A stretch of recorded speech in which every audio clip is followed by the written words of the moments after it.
다 같이 사도신경으로 신앙 고백하겠습니다. 전능하사 천지를 만드신 하나님 아버지를 내가 믿사오며 그 외아들 우리 주 예수 그리스도를 믿사오니 그는 성령으로 잉태하사 동정녀 마리아에게 나으시고 본디오 빌라도에게 고난을 받으사 십자가에 못 박혀 죽으시고 장사한 지 사흘 만에 죽은 자 가운데서 다시 살아나시며 하늘을 오르사 전능하신 하나님 우편에 앉으시다가 저리로서 산자와 죽은 자를 심판으로 오시리라. 성령을 믿사오며 거룩한 공경와 성도가 서로 교통하는 것과 죄를 사해 주시는 것과 몸이 다시 사는 것과 영원히 사는 것을 믿사옵나이다. 아멘.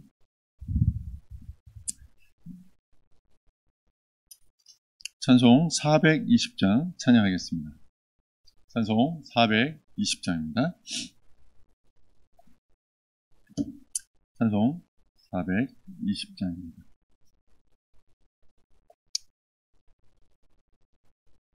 너 성결케 위해 늘 기도하며 너 주 안에 있어 늘 성경 보고 온 형제들 함께 늘 사귀면서 일하기 전마다 너 기도하라. 너 성결케 위해 내 머리 숙여 저 은밀히 계신 내 주께 빌라. 주 사귀어 살면 주 닮으리니 널 보는 이마다 주 생각하리. 너 성결케 위해 주 따라가고 일 다급하여도 당황치 말고 참 즐거울 때나 또 슬플 때나 너 주님만 믿고 늘 따라가라. 너 성결케 위해 늘 기도하며 내 소원을 주께 다 맡기어라. 너 성령을 받아 주 섬겨 살면 저 천국에 가서 더 잘 섬기리. 아멘. 우리가 함께 볼 말씀은요, 출애굽기 30장입니다. 오늘 함께 볼 말씀 출애굽기 30장입니다.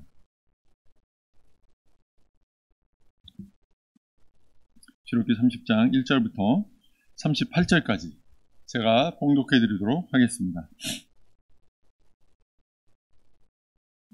제가 있습니다.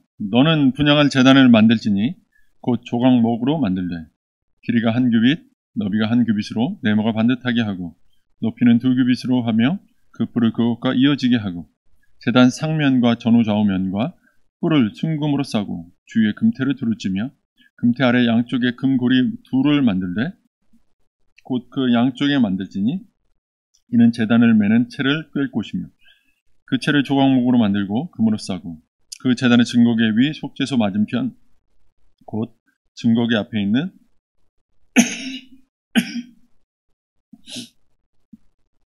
휘장 밖에 두라. 그 속죄소는 내가 너와 만날 곳이며 아론이 아침마다 그 위에 향기로운 향을 사르되 등불을 손질할 때에 살을 찌며 또 저녁 때 등불을 켤 때에 살을 찌니 이 향은 너희가 대대로 여호와 앞에 끊지 못할지니 너는 그 위에 다른 향을 사르지 말며 번제나 소제를 드리지 말며 전제의 술을 붓지 말며 아론이 1년에 한 번씩 이 향단불을 위하여 속죄하되 속죄제의 피로 1년에 한 번씩 대대로 속죄할지니라. 이 제단은 여호와께 지극히 거룩하니라. 여호와께서 모세에게 말씀하여 이르시되 내가 이스라엘 자손의 수요를 조사할 때에 조사받은 각 사람은 그들을 계수할 때에 자기의 생명의 속전을 여호와께 드릴지니 이는 그것을 계수할 때 그들 중에 질병이 없게 하려 함이라. 무릇 계수 중에 드는 자마다 성소의 세겔로 반세겔을 낼지니 한 세겔은 20게라라. 그 반세겔을 여호와께 드릴지며 계수 중에 드는 모든 자 곧 20살 이상 된 자가 여호와께 드리되 너희의 생명을 대속하기 위하여 여호와께 드릴 때 부자라고 반세겔에서 더 내지 말고 가난한 자라고 덜 내지 말지며 너는 이스라엘 자손에게서 속전을 취하여 회막 봉사에 쓰라. 이것이 여호와 앞에서 이스라엘 자손의 기념이 되어서 너희의 생명을 대속하리라. 여호와께서 모세에게 말씀하여 이르시되 너는 물두멍을 노수로 만들고 그 받침도 노수로 만들어 짓게 하되 그것을 회막과 제단 사이에 두고 그 속에 물을 담으라. 아론과 그의 아들들이 그 두멍에서 수족을 씻되 그들이 회막에 들어갈 때 물로 씻어 죽기를 면할 것이요 제단에 가까이 와서 그 직분을 행하여 여호와 앞에 화제를 사를 때에도 그리 할지니라. 이와 같이 그들이 그 수족을 씻어 죽기를 면할지니 이는 그와 그의 자손이 대대로 영원히 지킬 규례니라. 여호와께서 모세에게 또 말씀하여 이르시되 너는 상등 향품을 가지되 액체 모략 500세겔과 그 반수의 향기로운 육개 250세겔과 향기로운 창포 250세겔과 계피 500세겔을 성소의 세겔로 하고 감람기름 한 흰을 가지고 그것으로 거룩한 관유를 만들되 향을 제조하는 법대로 향기름을 만들지니 그것이 거룩한 관유가 될지라. 너는 그것을 회막과 증거기에 바르고 상과 그 모든 기구이며 등잔대와 그 기구이며 분향단과 및 번제단과 그 모든 기구와 물두멍과 그 받침에 발라 그것들을 지극히 거룩한 것으로 구별하라. 이것에 접촉하는 것은 모두 거룩하리라. 너는 아론과 그의 아들들에게 기름을 발라 그들을 거룩하게 하고 그들이 내게 제사장 직분을 행하게 하고 이스라엘 자손에게 말하여 이르기를 이것은 너희 대대로 내게 거룩한 관유니 사람의 몸에 붙지 말며 이 방법대로 이와 같은 것을 만들지 말라. 이는 거룩하니 너희는 거룩히 여기라.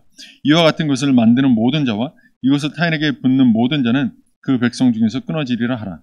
여호와께서 모세에게 이르시되 너는 소합향과 나감향과 풍자향의 향품을 가져다가 그 향품을 유황에 섞되 각기 같은 분량으로 하고 그것으로 향을 만들되 향 만드는 법대로 만들고 그것에 소금을 쳐서 성결하게 하고 그 향 얼마를 곱게 찌어 내가 너와 만날 회막 안 증거기 앞에 두라. 이 향은 너희에게 지극히 거룩하니라. 내가 여호와를 위하여 만들 향은 거룩한 것이니 너희를 위하여는 그 방법대로 만들지 말라. 냄새를 맡으려고 이 같은 것을 만드는 모든 자는 그 백성 중에서 끊어지리라. 아멘. 오늘도 예배 오신 여러분들을 주님의 이름으로 환영합니다. 오늘은 출애굽기 30장 말씀을 함께 보도록 하겠습니다. 자, 이제 성막과 관련된 말씀들이 거의 막바지에 이르고 있습니다. 오늘 본문 그리고 내일 본문 정도 보면 이제 성막과 관련된 말씀도 끝이 나게 됩니다. 어제도 말씀드렸지만 하나님께서 십계명으로부터 시작해서 여러 규례들을 선포하시고 성막을 짓게 하시고 제사장의 위임식을 하시고 이런 모든 과정들이 다 무엇과 관련이 있다고요? 우리가 거룩하게 됨과 관련이 있지만 그 거룩하게 됨이 어떤 목표를 가지고 있는 거예요? 하나님의 임재, 하나님의 동행이라고 하는 그런 의미를 가지고 있기 때문에 그러니까 하나님이 이스라엘 백성과 함께하기 위해서 지금 여러 가지 규례와 여러 가지 어떤 성막과 관련된 것들을 지금 선포해서 이스라엘 백성들에게 알려주고 있는 거예요. 그러니까 오늘 말씀도 그와 같은 관점에서 보시면 좋을 것 같습니다. 자, 먼저 1절에서 10절 사이에서는요, 분향단을 얘기하고 있어요. 분향단은 말 그대로 향을 분향하는, 그러니까 분향하는, 향을 태우는 제단입니다.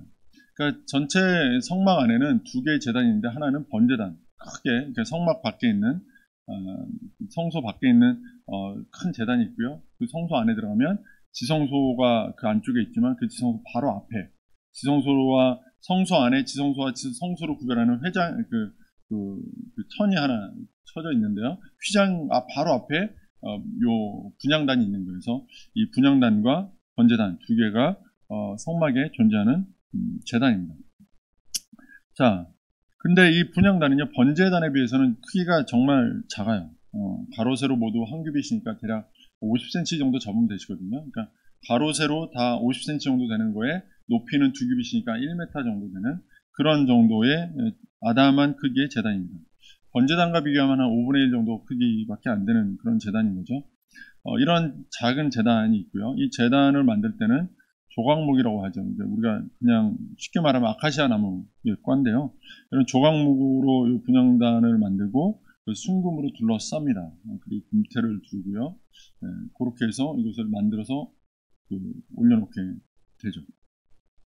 이렇게 만들어진 분향단은요, 성소 안에 말씀드린 대로 성소가 있고 그 안에 들어가면 제일 앞쪽에 이제 지성소가 있는데 지성소와 성소를 구별하는 휘장 바로 앞에 분향단이 있게 됩니다. 6절에 보면 증거계 위 속죄소 맞은편 곧 증거계 앞에 있는 휘장 밖에 두라 이렇게 되어 있죠. 이 증거계가 언약궤를 말하는 거고요. 법궤, 언약궤로 불리는 이걸 말하는 거고 이게 성소 안쪽 제일 깊은 쪽에 지성소라고 구별된 고개에 놓여져 있습니다. 그리고 그 일종의 그 법궤의 뚜껑 같은 부분이 이제 속죄소라고 불리는 그런 부분이거든요. 그러니까 그 법궤, 언약궤, 증거궤가 있는 그 모셔져 있는 지성소 구별하기 위해서 쳐놓은 휘장, 그 앞에 그 밖에 분향단을 두게 되는 거죠.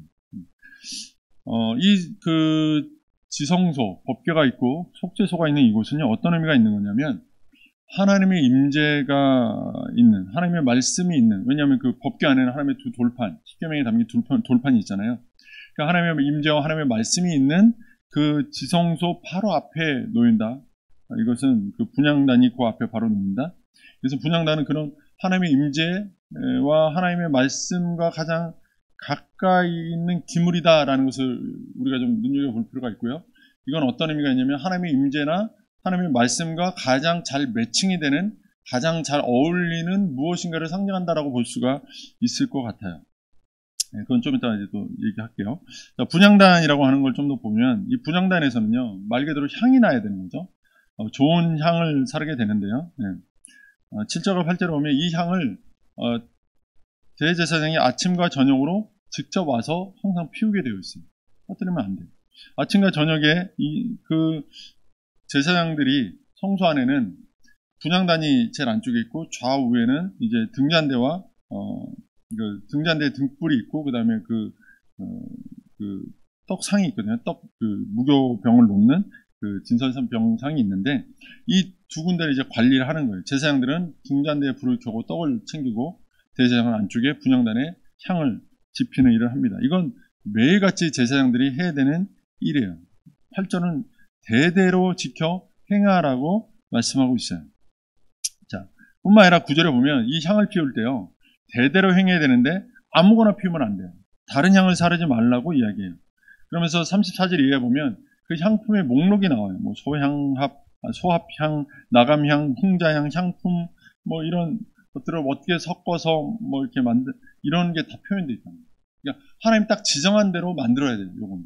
그래서 이것을 가지고 향을 피워야 되고요. 이건 사람이 임의로 만들면 안 돼요. 이건 완전히 하나님 거예요. 이 냄새를 맡아보겠다고 사람이 만들어서 냄새를 맡기만 하더라도 그 사람은 죽는 거예요. 망하는 거예요. 그렇게 하나님이 말씀하고 계시는 거예요. 자, 그러면 하나님께서 이렇게 중하게 만드세요. 심지어 어떻게 하냐면 35절에 보면 이 향품에다 소금을 쳐서 또 정결하게 하래요. 성결하게 하래요. 그러니까 굉장히 좀 까다로우시죠. 딱 지정된 것으로 향을 만들어야 되고요. 그 향을 또 거룩하게 하려고 그 소금을 쳐서 성결하게 하고요. 그건 제사장 중에서도 우두머리인 대제사장이 매일같이 와서 아침 저녁으로 피워야 되는 거예요. 정말로 중요한 거죠. 여러분, 하나님께서 이 향을 소금까지 쳐가면서 성결하게 하시는 이유가 뭘까요? 이건 거룩하다는 거예요. 특별하다는 거예요. 그러니까 하나님이 좋아서 이거 피워줘 이게 아니고요. 이건 정말 거룩하게 여겨야 되는 거고 이건 정말 소중한 거야 라는 것을 뭔가 말씀하고 계시는 거죠. 이 분향단은요, 그런 의미에서 거룩한 성별된 어떤 것을 의미한다고 볼 수가 있어요. 자, 분향단 너머에는 뭐가 있죠? 지성소, 법궤가 있다고 그랬죠. 그것은 하나님의 임재와 하나님의 말씀을 상징한다고 그랬어요. 자, 그러면 그것과 어울리는 것이 분향단이라고 그랬잖아요. 자, 분향단, 하나님의 말씀과 임재 자체가 엄청 이미 가장 지극히 거룩한 지성소, 지극히 성, 거룩한 성자, 거룩한 곳이다라는 의미가 있고, 그 앞에 있는 분향단도 지금 어떻게 하세요? 하나님이 지정한 것으로만 딱 만들어야 되고 거기에 소금을 쳐서 더 거룩하게 구별해야 되는 거예요. 거룩한 지성소 앞에 거룩한 분향단이 존재하고 있는 거예요. 거룩한 하나님의 임재와 하나님의 말씀 앞에 이 그 분향단이 존재해서 이 거룩한 향을 피우고 있는 거예요. 이 거룩한 건 하나님의 임재, 그 하나님 자체를 상징한다면 분향단은 하나님의 백성의 거룩함을 상징한다고 볼 수가 있는 거고, 이 분향단은 그런 이 하나님의 거룩한 임재와 말씀 앞에서 갖춰야 될 백성들의 거룩한 태도, 거룩함을 표현한다고 말할 수 있는 거예요. 자, 그러면 하나님의 거룩하신 하나님의 임재 앞에서, 그분의 말씀 앞에서 백성들이 취해야 될 거룩한 태도는 무엇일까요? 그 하나님 앞에 나아가는 예배, 그 하나님 앞에 드리는 우리의 헌신과 결단들, 섬김들, 이런 것들이라 할 수 있죠. 특별히 성경 전체적인 맥락에서 보자면 이 분향단, 그 향을 피우는 것이 어떤 의미와 연결이 되냐면 시편 141편 2절을 보면 다윗이 이렇게 기도하거든요. 나의 기도가 주의 앞에 분향함과 같이 되게 하소서.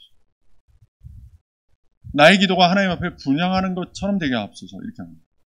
그러니까 이 분향한다는 건 성도의 기도와 관련되어 있는 거예요. 누가복음 1장 10절에 보면 이스라엘 백성들이 대제사장이 성전에서 분향할 때 그 시간에 뭘 하냐면 하나님께 기도했다고 표현하고 있습니다. 그러니까 분향하는 시간에 백성들은 기도하게 되어 있어요.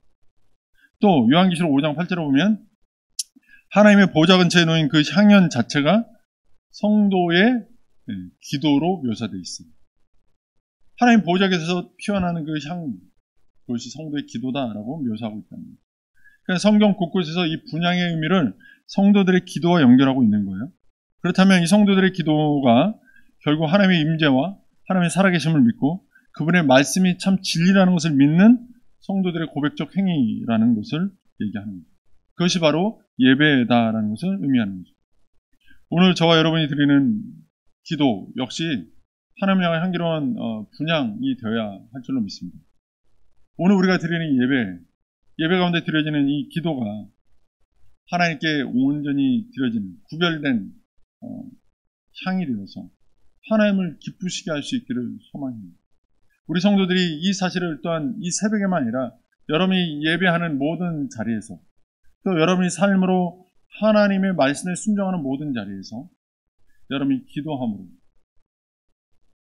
여러분이 하나님 앞에 그 향을 올려드리는 분향하는 이런 삶을 살아야 하는구나라는 것을 잊지 않으셨으면 좋겠습니다. 우리의 삶에서 늘 이 기도가 존재해야 됩니다. 우리의 삶에서 늘 무릎 꿇어 하나님께 나아가는 기도가 있어야 하는 거죠. 이러한 그 분향단이 오늘 본문에 등장하고요. 그 다음에 이제 물두멍이 또 나와요. 17절 이하에 보면 물두멍이 나오는데요. 물두멍이라는 단어가 사실 이렇게 생소하긴 하잖아요. 근데 이 단어가 사실 순우리말이라고 합니다.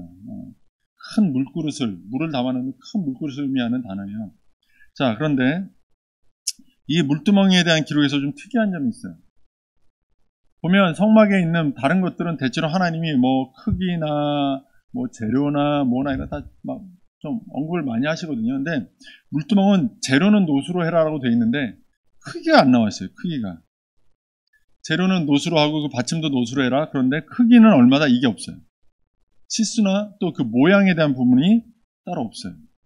그냥 크기나 모양은 없지만 거기에서 그 노수로 만들어서 그걸로 씻어라 이렇게 말합니다.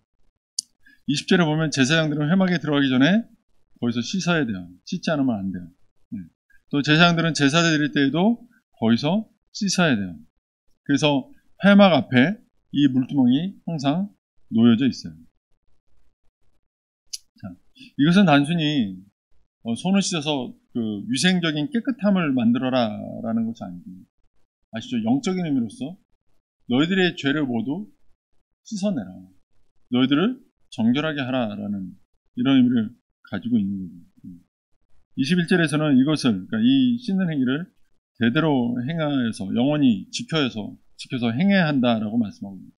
그러니까 성도에게 이것은 어떤 의미가 있어요? 성도가 된 예수를 믿고 죄를 사함 받고 성도가 된 우리는 그 이후에도 날마다 죄를 씻는 삶을 영원히 대대로 행해야 할 필요가 있다라고 말하는 거죠.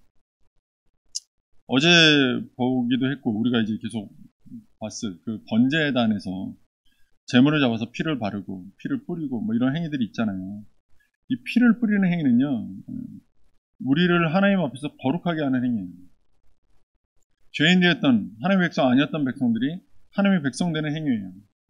자, 그러면 오늘 이 물두멍에서 물로 씻는 행위는 무엇이냐?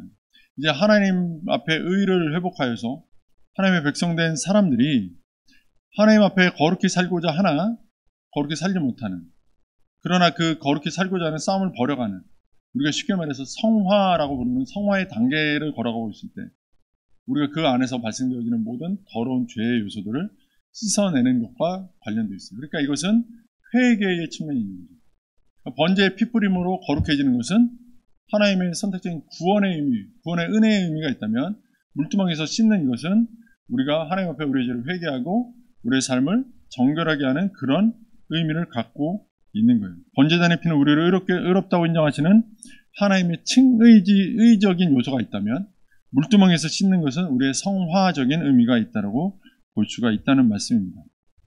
그래서 성막에 들어가면 성막 문 입구에 딱 들어가잖아요. 그러면 앞에 번제단이 먼저 나와요. 그리고 그 뒤에 물두멍이 있어요. 그러니까 번제단에서 먼저 우리가 거룩을 회복하고 칭의가 되어지고 그 다음에 물두멍에서 우리가 칭이 된 백성들이 물두멍에서 성화, 거룩함을 이루어가는 그 과정들을 겪게 돼 있는 거예요. 그렇게 거룩함을 입고 칭의를 하고 성화의 과정을 밟는 그 백성들이 어디로 가는 거예요? 성소, 지성소로 나가게 됩니다. 이것이 성막의 구조거든요. 여러분, 속죄와 회개가 있고 나서 그리고 우리의 기도와 예배가 존재할 수 있는 거예요.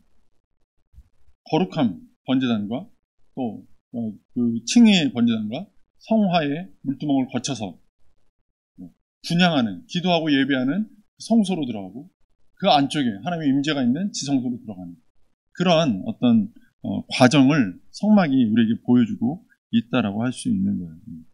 죄의 문제가 온전히 해결되지 못한 채 드려지는 예배, 또 기도 이런 것들을 하나님 받으시겠습니까? 안 받으시겠습니까? 당연히 안 받겠죠. 성막이 벌써 우리에게 보여주고 있잖아요. 너희가 예수를 믿음으로 거룩해졌냐? 너희가 그러면 예수 믿은 자답게 살면서 실패한 것들에 대해 회개하고 돌이켰냐? 성화하고 있냐? 그 다음에 내게로 와라. 나에게 와서 예배해라. 기도해라. 그러고 나서 하나님의 임재에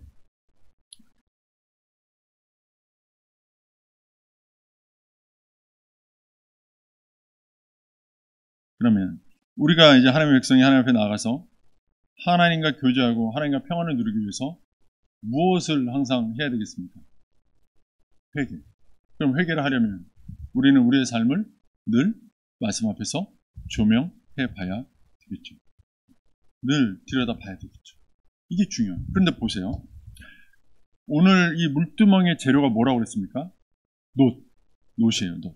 그런데 38장에 보면 오늘 이 30장에 없지만 38장에 보면 이 물두멍을 만드는 장면이 또 한번 나오는데 이때 물두멍의 놋을 어디서 구해오냐면 회막문에서 수종드는 여인들이 사용하던 거울, 놋으로 만든 거울이거든요. 이 놋으로 만든 거울을 가지고 와서 그것으로 만들어요. 거울이 뭐 하는 거예요? 거울이 자신을 들여다보는 거거든요. 자신의 얼굴을 비춰보고 얼굴의 흠이나 티를 제거하고 아름답게 단장하는 데 쓰는 것이 거울이잖아요. 이건 뭐예요? 물두멍이 어떤 역할을 하는 거예요? 자신을 날마다 거울 앞에 놓듯이 들여다보고 자신의 흠과 죄, 티들을 씻어내고 자신을 하나님 앞에 나아가서 예배하고 기도할 수 있는 거룩한 존재로 치장하는, 단장하는 그런 작업을 하는 것이 바로 물두멍이다라는 것을 우리가 알 수 있는 거죠. 사랑하는 성도 여러분, 지금 우리의 신앙적 거울은 무엇입니까? 그렇다면 우리는 무엇으로 우리의 그 삶을, 우리의 신앙을 들여다볼 수 있습니까? 우리의 자신의 모습을 비춰주는 기준이 되는 것은 바로 하나님의 말씀이지 않겠습니까? 우리는 말씀에 비춰서 자신을 돌아봐야 되는 거죠. 그리고 하나님은 말씀을 통해서 우리를 정결하게 하기를 원하시죠.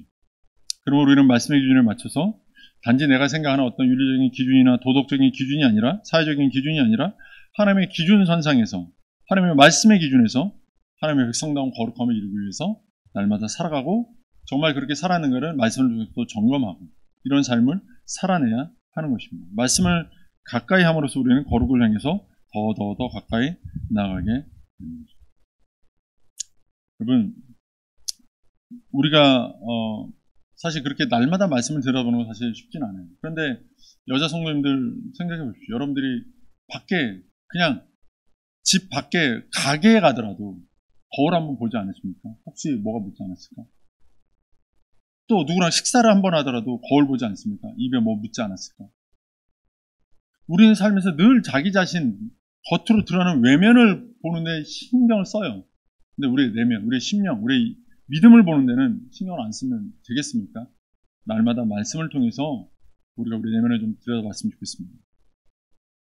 나는 한번 구원 받았으니까 됐어가 아니라 날마다 말씀을 통해서 이제 칭의를 받은 내가 그 은혜에 합당하게 살기 위한 성화의 단계를 걸어가면서 성화를 가능케 하는 말씀의 거울을 내 삶에 늘 비추어 내가 늘 물두멍에서 죄를 씻고 하나님 앞에 나아가 분향단에서 향을 피우며 하나님의 임재에 들어가는 그런 은혜를 우리가 항상 경험할 수 있으면 좋겠습니다.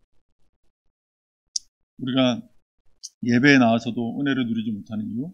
어렵지 않아요. 우리의 물두멍을 거치지 않았기 때문입니다. 우리의 죄를 털어내지 않았기 때문에 예배 자리에 나와도 그 향을 우리의 기도를 하나님 받지 않으시는 거고, 하나님의 임재를 우리는 경험할 수 없는 거죠.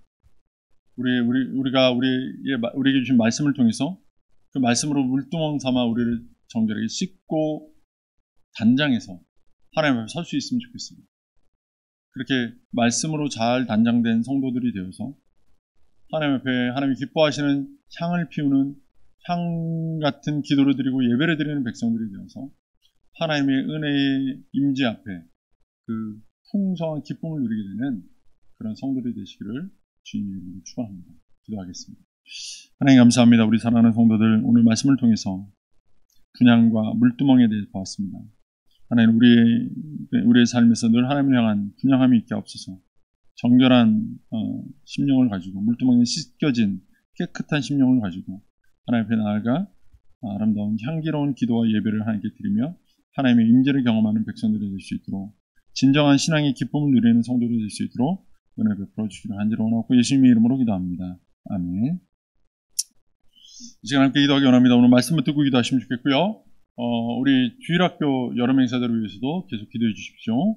또 우리 교회와 우리 담임 목사님께서 기도해 주시고 우리가 기억하고 있는 환우들 고통 중에 있는데 그들을 치료해달라고 기도해 주시고 이 코로나 사태가 빨리 종식되어서 현장 예배도 회복되고 성도들의 신앙도 회복될 수 있도록 기도해 주십시오. 더불어서 각자 가지고 있는 기도 제목 가지고 기도하시면 좋겠습니다. 우리 다 같이 주님 이름 한번 부르고 기도하겠습니다. 주여